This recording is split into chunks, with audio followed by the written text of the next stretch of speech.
The day the internet broke, why Cloudflare crashed, and what it reveals about our online future.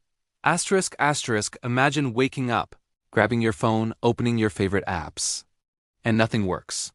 Twitter freezes. ChatGPT won't load. Even sites you've never thought about suddenly throw up strange, threatening error messages. For a few hours, it felt like the entire internet slipped out from under us. And the craziest part? All of this chaos came down to one company, Cloudflare. Most people don't think about Cloudflare because it's invisible by design. It doesn't run the apps you use, it doesn't host your favorite websites, and it doesn't make social media platforms. But Cloudflare is the digital shield, the silent guardian that keeps the internet fast, protected, and functioning every single day. So when Cloudflare breaks, even just for a moment, it's like the internet losing a heartbeat. This outage didn't just take down a few websites.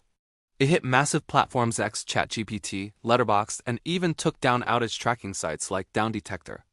People around the world saw messages accusing them of being potential security risks or telling them to try again later. For millions of users, it felt like the web simply stopped. According to Cloudflare's chief technology officer, a bug buried deep in their bot mitigation system suddenly crashed after a routine configuration change.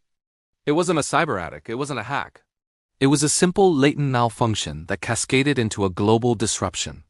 Even Cloudflare admitted it was unacceptable and said bluntly, they failed the internet that day.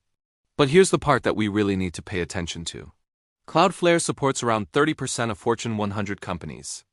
It protects social media giants, streaming platforms, financial systems, e-commerce sites, and tools that basically run the entire global online economy. When it went down, the world got a preview of what happens when one of the internet's biggest pillars wobbles. And honestly, it wasn't pretty. This outage also highlights something deeper. The internet looks massive and decentralized, but in reality, it depends heavily on a handful of powerful companies like Cloudflare, outage, Google, and a few others.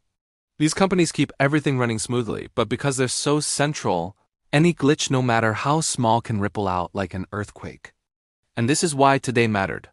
Not just because websites went down or apps stopped working, but because it reminded us how fragile the web can be.